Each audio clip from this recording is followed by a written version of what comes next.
రాష్ట్ర working president మన కాన్స్టిట్యూన్సీకి ఈ రోజున 70,000 మెజార్టీ వచ్చిందంటే కేటీ రామారావు గారు చేసినటువంటి అభివృద్ధి కార్యక్రమమే ఈ రోజు ఇంత పెద్ద బ్రహ్మాండమైన మెజార్టీ ఇచ్చినటువంటి మా కేటీ రామారావు గారికి, మా జిల్లా పార్టీ అధ్యక్షులు సెంబిపూర్ రాజు గారికి, మన నరసింహ యాదవ్ కార్పొరేటర్ గారికి, రవీంద్ర రెడ్డి గారికి, సతీష్ గౌడ్ గారికి, శ్రీమతి మహేశ్వరి సిఆర్ గారికి, శవన్ గారికి, సబియా గౌసుద్దీన్ గారికి, సత్యన చూప సత్యనారాయణ గారికి, శిక్ష బాబు, ఇంత ఓపికగా కూర్చున్న మీ అందరికీ కూడా హృదయపూర్వకంగా శిరస్సు వంచి మీ అందరికి నమస్కారం తెలియజేస్తే ఎక్కువసేపు ఏం మాట్లాడను, ఒక 5-10 నిమిషాలు మాత్రం మా పాత్రికేయ మిత్రులకు కూడా ప్రత్యేక నమస్కారం. 70,000 ఓట్ల మెజారిటీతో గెలిపించిన మీ అభిమాన నాయకుడు, హ్యాట్రిక్ శాసనసభ్యులు గౌరవనీయులైన శ్రీ మాధవరం కృష్ణారావు గారికి, గౌరవనీయులైన మీ అభిమాన కార్పొరేటర్లు, మన అన్నిసార్లు మా జిల్లా పార్టీ అధ్యక్షుడు, శాసన మండలి సభ్యులు, గౌరవనీయులు శ్రీ షంబీపూర్ రాజు గారికి, గౌరవనీయులైన మనకు ఎవరైనా ప్రభుత్వంలో ఉన్నప్పుడు వారి విలువ కొన్నిసార్లు తెలియదు. ఎందుకంటే చీకటి ఉంటేనే వెలుగు విలువ తెలుస్తుంది. ఇప్పుడు కాంగ్రెస్ గవర్నమెంట్ వస్తేనే వీళ్ళు చేసే వెధవ పనులు ఎట్లా చేస్తారు, మనం వద్దన్నా చేస్తారు వాళ్ళు. అవి చూసినాక మళ్ళొక్కసారి వాళ్ళ గ్రామాల్లో అనుకుంటున్నారు ఆల్రెడీ, అయ్యో కేసీఆర్ ప్రభుత్వం లేదా, అయ్యో కేసీఆర్ గారు లేదా అనే బాధ ఇవాళ గ్రామాల్లో కనబడుతున్నది. అందుకే నేను అంటా ఉన్నా, చీకటిని చూస్తేనే వెలుగు విలువ తెలుస్తుంది. కాంగ్రెస్ ప్రభుత్వాన్ని చూస్తేనే బీఆర్ఎస్ ప్రభుత్వం యొక్క విలువ కూడా తెలుస్తుంది. తప్పకుండా తిరిగి అదే ప్రజలు, ఏ ప్రజలైతే మన కొంత ఏమరపాటుతోని కొంత వాళ్ళు ఇచ్చిన మోసపూరిత హామీలు నమ్మి మోసపోయినారో వాళ్ళు నిజం తెలుసుకోవడానికి కూడా ఎక్కువ టైం పట్టదు. వాళ్ళు మీరు చూస్తున్నారు, హైదరాబాద్ లో 10 ఏళ్లలో ఎన్నడూ కరెంటు పోలేదు.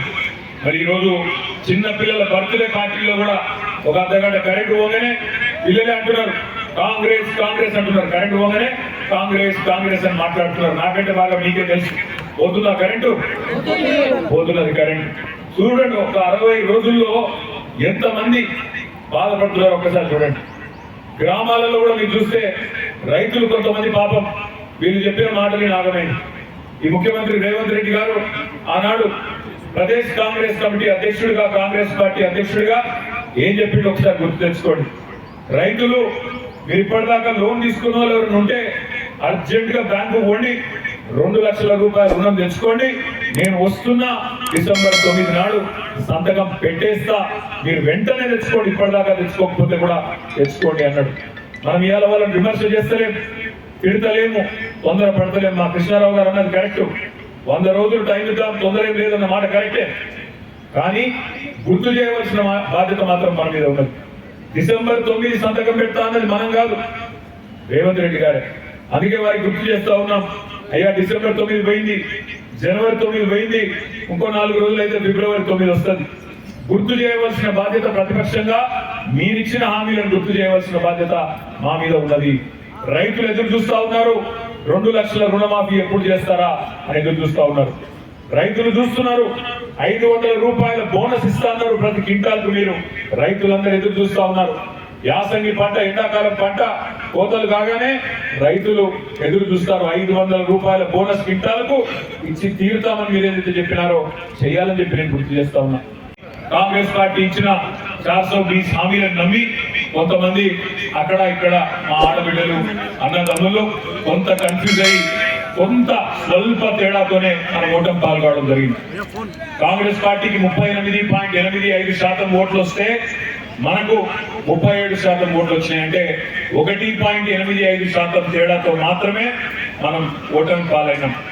సరే, మనకు 39 సీట్లు వచ్చినాయి, వాళ్ళకు 64 సీట్లు వచ్చినాయి. ప్రజాస్వామ్యం కాబట్టి సహజంగానే వాళ్ళ అధికారంలోకి వచ్చినారు, మనం ప్రతిపక్షంలో ఉన్నాం. బాధ లేదు, ఎందుకంటే నిరాశ ఉంది కానీ బాధ లేదు. బాధ ఎందుకు లేదు అంటే ప్రజలు మనకు 2 టర్మ్ల అవకాశం ఇచ్చినారు. 2 టర్మ్ల అవకాశం ఇచ్చి మీరు పని చేయండి అని ఆశీర్వదించినారు. వాళ్ళు ఇచ్చిన ఆశీర్వాదం ఈసారి సరే కారణం ఏమైనప్పటికీ మీరు ప్రతిపక్షంగా ఉండండి అని చెప్పారు. అన్ని ఆలోచించి అన్ని విచారించి ఒక్క సీటు కూడా కాంగ్రెస్ పార్టీకి ఇవ్వకుండా మొత్తంగా జైత్ర యాత్ర, గులాబీ జైత్ర యాత్ర మీరందరూ పట్టుబట్టి ఇవాళ 70,000 మెజారిటీ 80,000 మెజారిటీలతో అఖండమైన మెజారిటీలతో గ్రేటర్ హైదరాబాద్ మొత్తం ఎక్కడ చూసినా గులాబీ తుఫాన్ కనబడింది. కానీ దురదృష్టవశాత్తు కొన్ని గ్రామీణ ప్రాంతాలు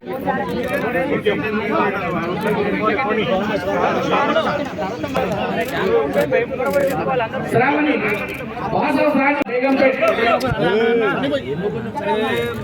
మాల్యా తబాసు అల్లాపూర్ గంటాల సాధన సత్యనగర్ గౌతమ్ నగర్ అయినేని కవిత ముసాపేట్